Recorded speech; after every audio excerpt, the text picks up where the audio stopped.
I am speaking with Dan Ahrens, Managing Director, Chief Operating Officer, and Portfolio Manager at AdvisorShares. Dan, welcome to Psychedelic Vantage. How are you doing today?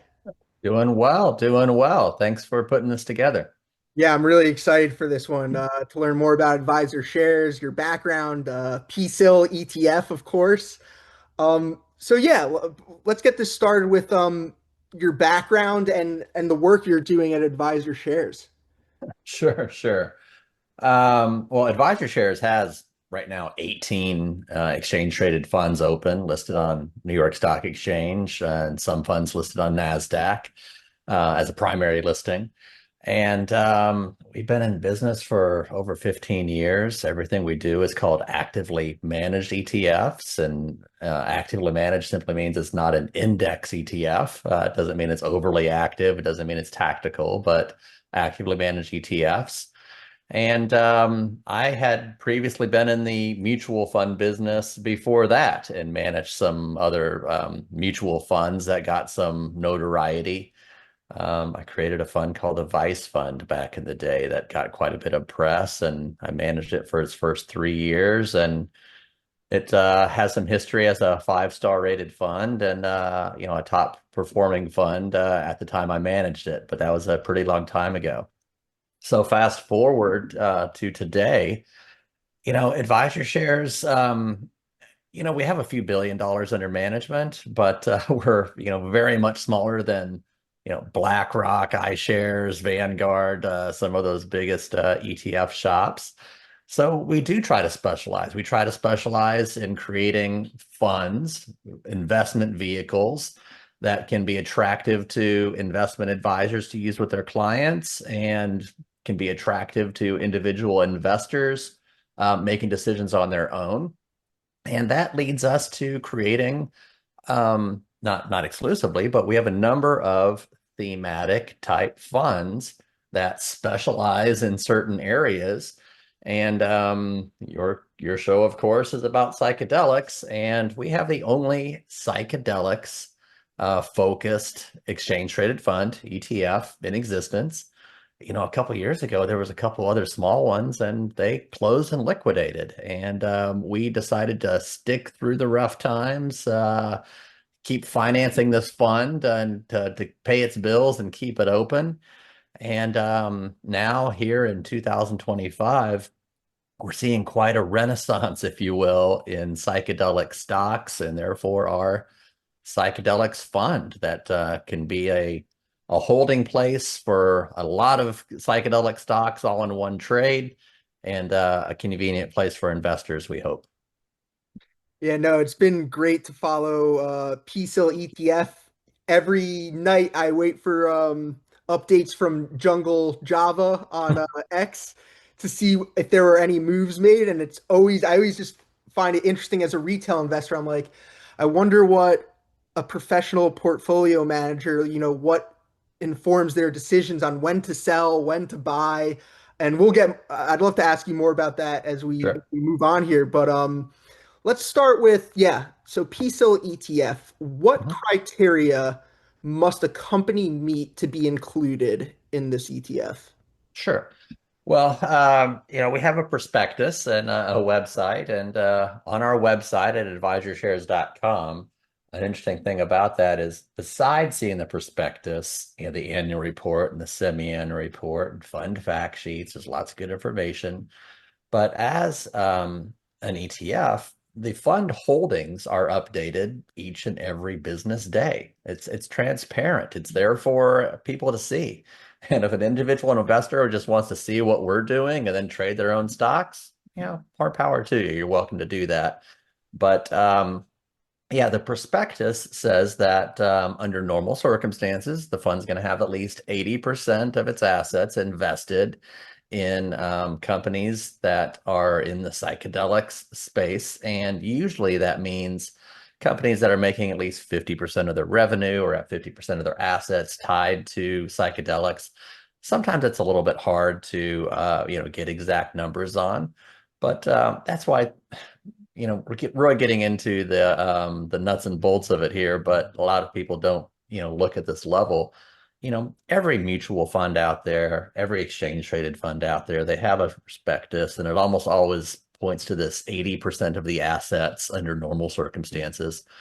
And but we choose on our end, we want pretty much 100% of the assets at normal circumstances invested in psychedelic type stocks. And we don't want to have Johnson and Johnson in here, for instance. Johnson and Johnson is dabbling in psychedelics. I think that's fantastic. They've made some acquisitions, but is it a big part of their business? No, of course not. Mhm. So we want to be mostly, primarily in companies that are primarily really in the psychedelic space. And it's a pretty limited universe of stocks, though, Jake. I mean, it's not that big of a universe of stocks. Oh, another thing is um, there are still a lot of hesitancy about big banks and listing exchanges, a lot of things about psychedelics. We try to educate them and say, hey, these are real biotech companies that have things in FDA trial. They're trading on their intellectual property. They're listed on NASDAQ and the New York Stock Exchange.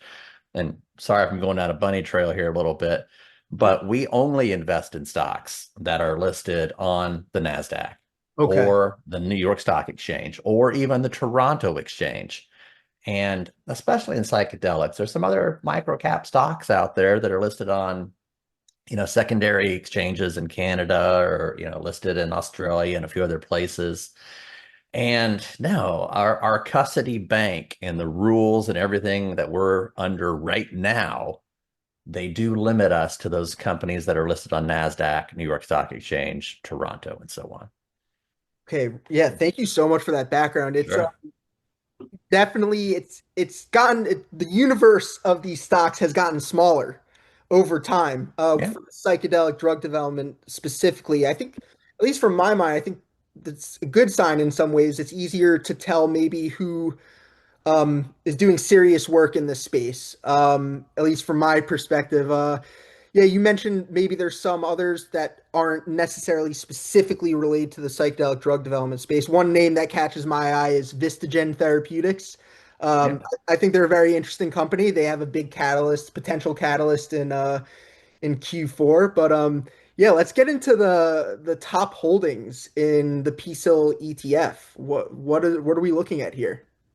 Well, the top holding by far right now, and it's always subject to change, is a tie. And they are certainly a leader in the space.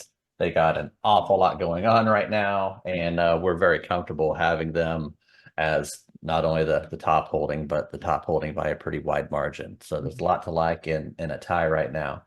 Um, and things are always changing, and part of it is me as a portfolio manager adding positions, and some of it is just done through price appreciation. Sometimes the cream rises to the top of the best holdings.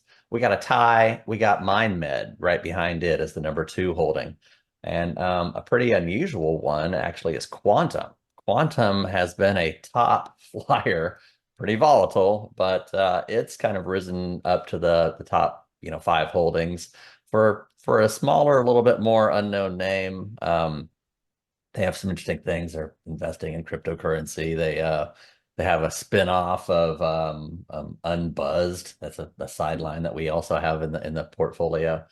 And then behind it, big names that a lot of people are familiar with. We got Compass Pathways. We got Cybin.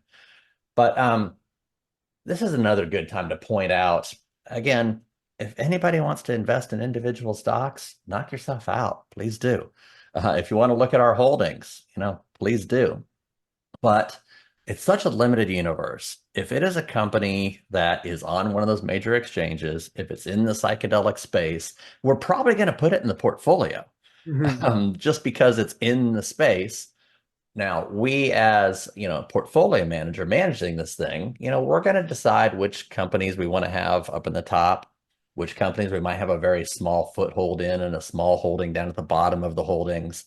And but the other thing is in psychedelics, more than almost anything, these are volatile as heck. Oh yeah. And We're not talking about, adult use and partying on shrooms. We're talking about real biotech companies Mhm. that have things, they're trading on their intellectual property. They trade on their IP and their FDA trial pipeline. And we're talking about real solutions here, alternative treatments for, you know, traumatic brain injury, untreatable depression. There's so many PTSD. There's so many uses of these now, but I probably don't need to be pointing this out on this show because you specialize in that, Jake. But yeah, people need to realize with the volatility, I don't know which one of these names might go up double digits today. Yeah. I don't know which one of these names might be diving double digits today. And I sometimes, not all the time, I sometimes can take advantage of that. If I see a stock that's down double digits, and then I look under the hood and find out what's going on there, I get all the news, that might be an opportunity to buy the dip and take advantage of it. Sometimes when one of these stocks is, screaming up double digits or if not triple digits, I, as a portfolio manager, need to decide when I'm going to trim that position or versus letting it run, and how much risk management I should do there when you have a high flying stock. So the volatility, again, in these names in particular, can be our friend.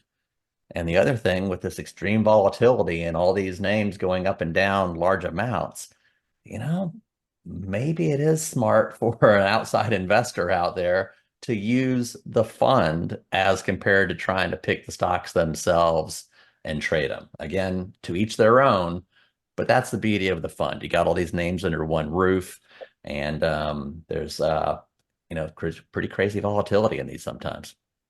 It's certainly a lot of volatility, and it can definitely, it's really difficult to predict which ones are gonna be the most successful out of the bunch. There's still a long ways to go, a long ways to go. Sure.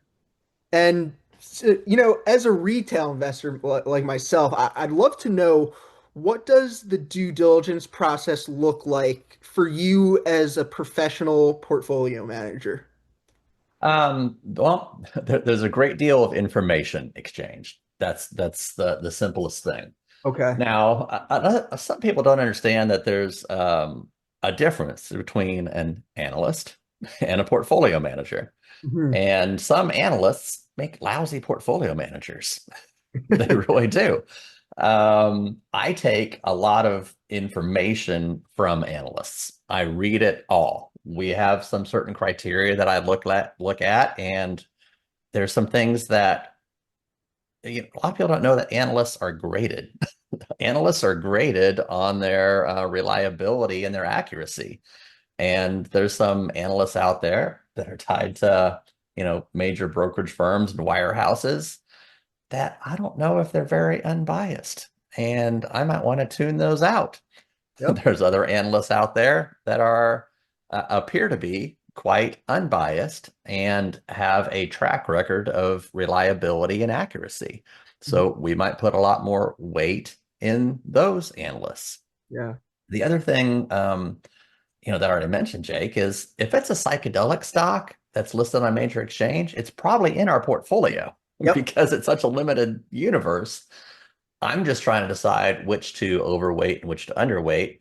And that's part on, again, taking in a lot of information from all sources, reading it all, and then also looking at um, sizes of shares outstanding. I can't own too much of a serious microcap stock.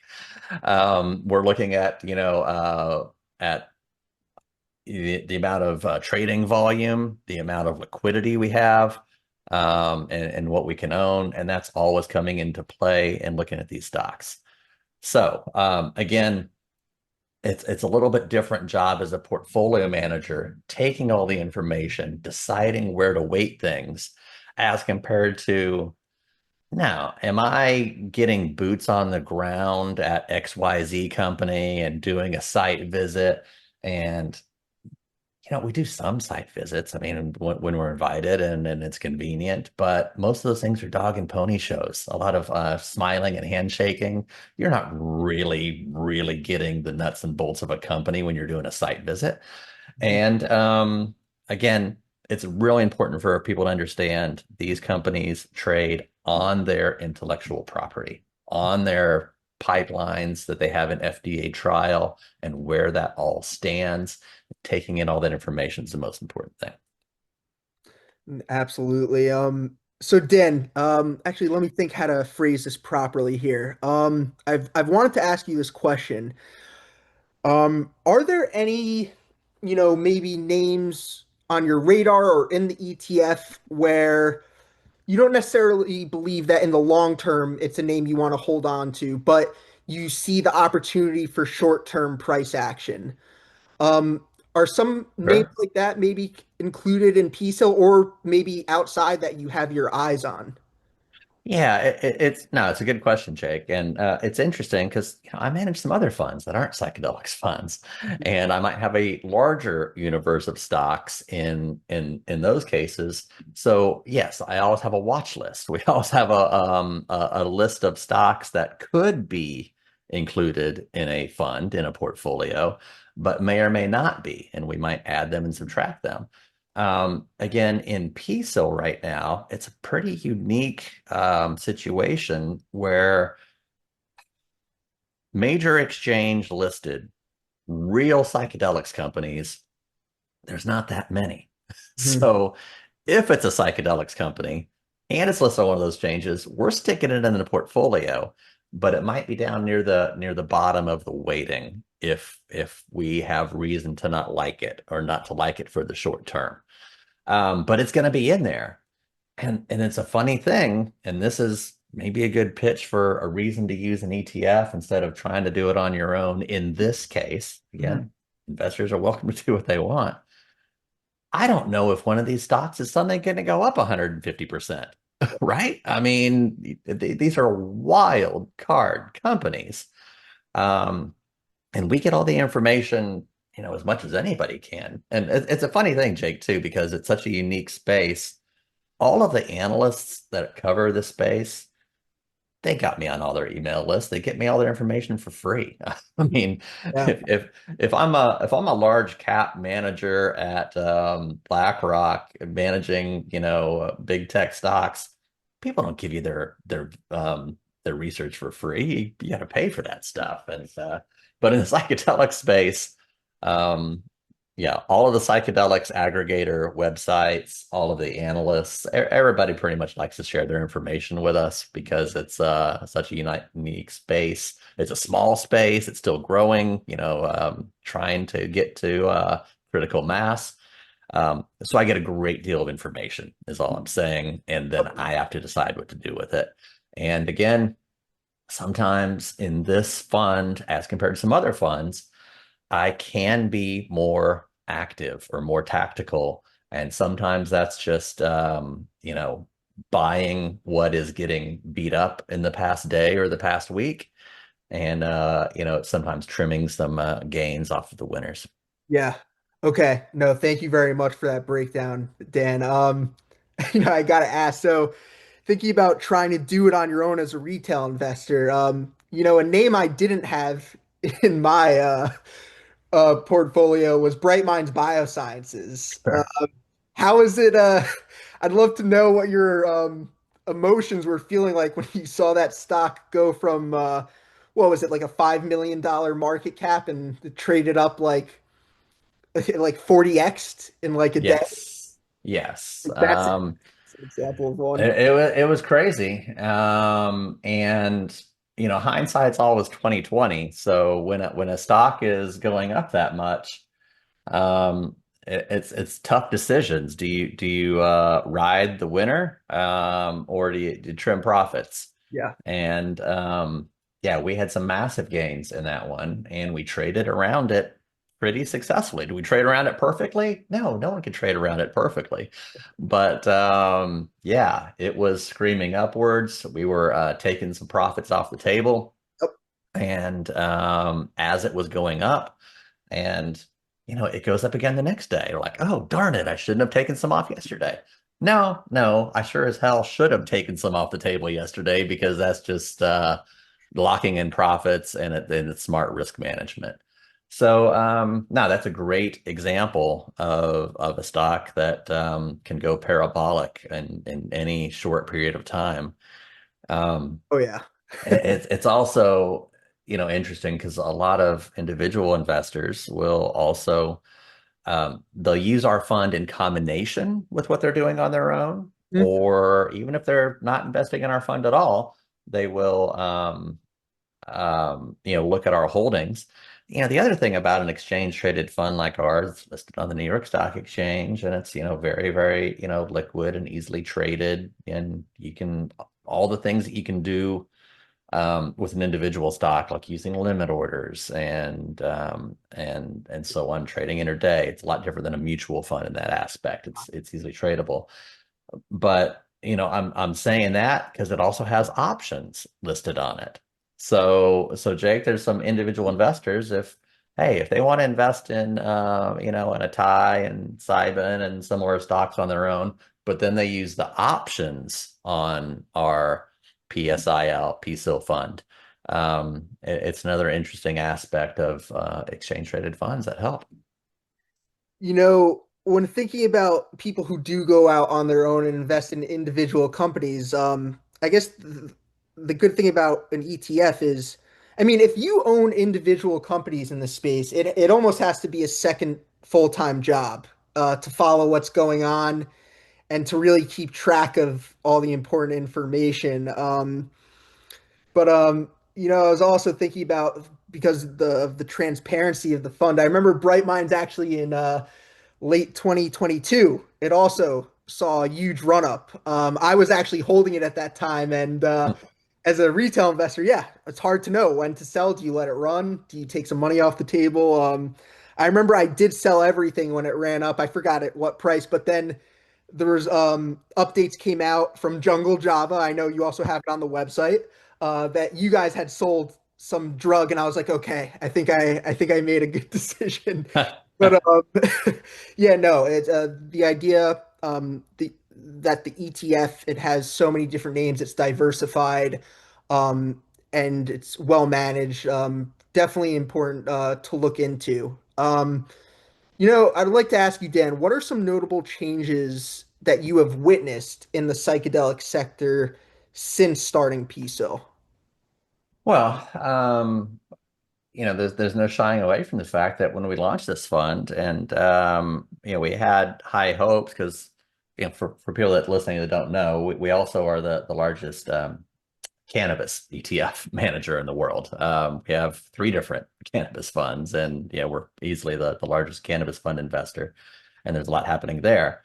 We thought, psychedelics is there's lots some similarities, even though we're not talking about adult use, we're talking about real medical only and listed companies. It's a little bit different than cannabis in that aspect. But for the first 3 years or so of this fund, it was brutally terrible. I mean, stuff's down 90 something percent Yeah.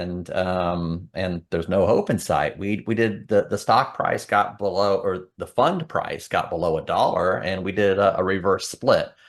And sometimes people panic when they see a reverse split in individual stocks because it usually is going to signal not only a split but dilution.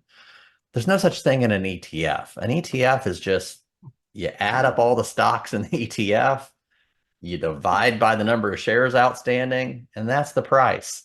Mhm. So we did a reverse split just so to tighten up the bid ask. I mean, a lot of people don't trade on Robinhood for free all the time. A lot of people that are institutional pay, a penny a share or a half a penny a share, something like that when they're trading. You got bid ask spreads, you got commissions. There's all sorts of reasons to make the fund more tradable, more palatable, more convenient for investors. So we did a reverse split because the darn price had gotten so low. And things have changed. There's a lot more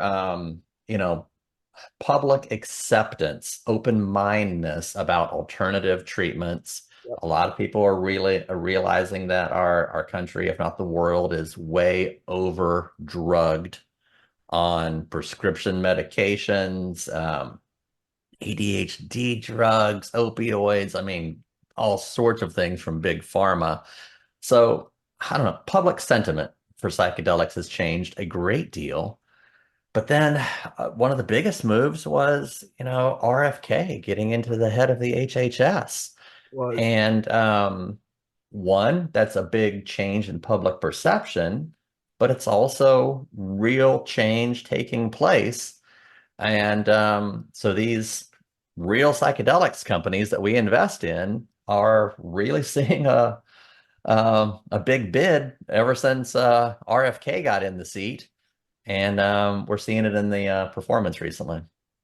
Yeah, I think it's from my perspective, and I mean I agree with everything you just said there. You have the tailwinds from the new administration along with clinical trial data from late stage trials coming out. Um, Certainly. so it's a perfect storm. And I think another thing is with, I guess when I look at names like a Thai GH Research, we didn't have too much, prior clinical trial data looking at 5-MeO DMT and short-acting psychedelics in depression population. I think there was also a little bit of an element of surprise with those data readouts coming out too, that, there's a drug that's shorter acting than psilocybin, and the results could look just as good, if not maybe even a little bit better.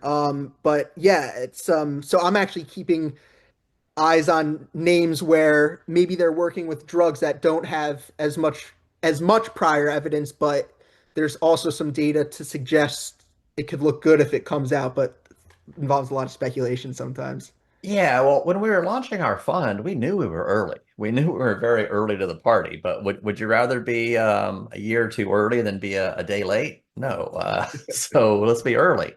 But we didn't realize just how early we were. I mean, these companies, microcap, tiny, out of favor.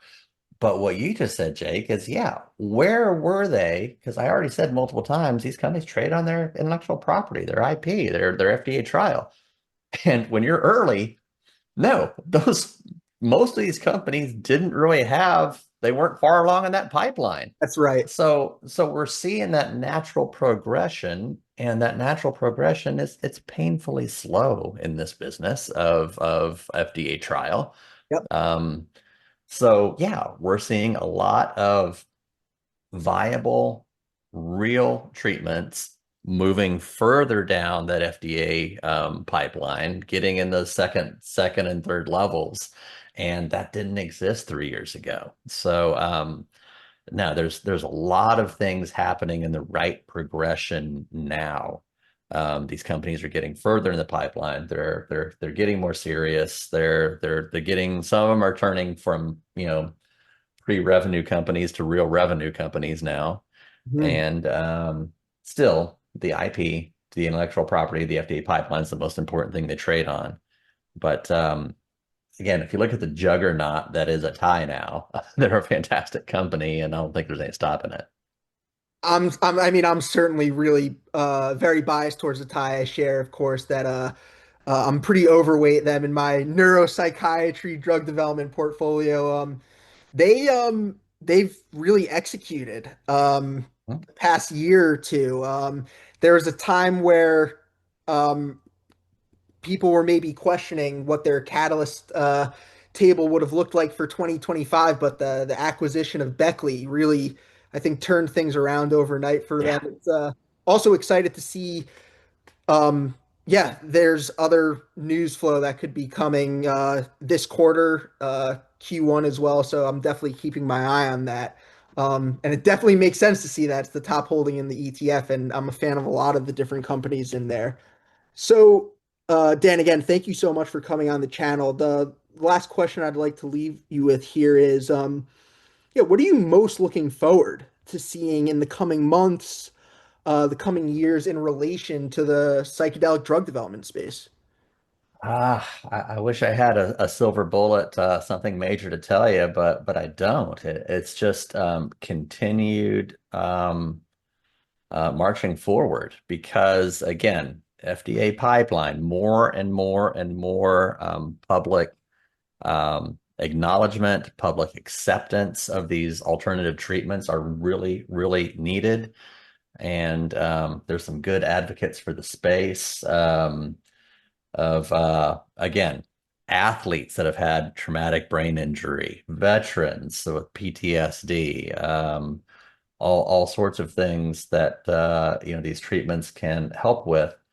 And again, people need to look at they can look at our website, look and realize, hey, this fund is still early. It's still a small fund. It's less than 20 million in assets, but growing, turning into a viable fund. And I'm looking at a screen right now. You know that performance changes every single day, but I can quote it here because it's your show. I'm seeing PSIL, the fund is up about 47% year to date. Yes. The S&P 500 is up about 10% year to date.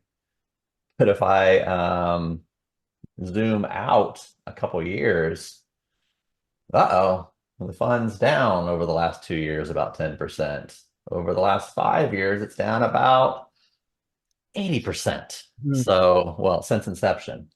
And when I look at how much money this fund lost in performance, and again, the fund is only a reflection of the stocks that it owns. It can't perform better than those stocks. It doesn't perform worse than those stocks. Yeah, back in 2000, we launched the fund in September of 21. Yes. I September of think 21, so the fund launched. And throughout the rest of 21 and 22 and 23, Atai and Compass and Cybin. We haven't talked about Cybin yet. They're a big name in the space.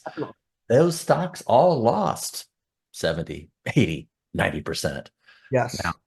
do we think it's going to automatically bounce back to those numbers? I don't know, and I don't care. I care how much it grows from today. How much is it Yeah. going to grow from today's prices? Because Yeah. that's all we got to work with. So, even though it's gone up a decent amount year to date, and we're happy with that, we still think this space is rather in its infancy and still has a lot of headway in front of it. Definitely. There's it's going to be a busy next couple of months and years. I'm excited to see what happens. Excited to continue following PSIL as well. And so Dan, I know you mentioned already, and I will put it in the show notes, but where should people go to learn more about AdvisorShares and PSIL ETF? Yeah, and advisorshares.com. It's ADVISORS, HARES.com. Every single fund that we have has its own web page within advisorshares.com. So there's PISO, there's our cannabis funds, MSOS and YOLO, and MSOX, which is a leverage version of our funds, Hmm. and a lot of other funds that don't have anything to do with this stuff. We have a restaurants fund. Earlier this year, I'm going to give you a good pitch. We launched an HVAC fund. We got the ticker HVAC. It invests in HVAC and industrials, and it's rather incredible for people that want value or want Dow Jones Industrials. We think the air conditioning space is the growthiest part, if that's a word, of industrials. And parts of Europe are getting air conditioned for the first time. Parts of South America are getting air conditioned for the first time. There's incredible technology and incredible growth in all buildings going on in HVAC. So I know I'm digressing from our conversation here, but yeah, every one of our funds has its own page at advisorshares.com. And of course, performance is updated only there, once a month and so on, but you can go to any site and see performance up to date. But the holdings of the fund are required to be transparent every single day. Every business day, that stuff is updated on our website, advisorshares.com. Thank you so much, Dan.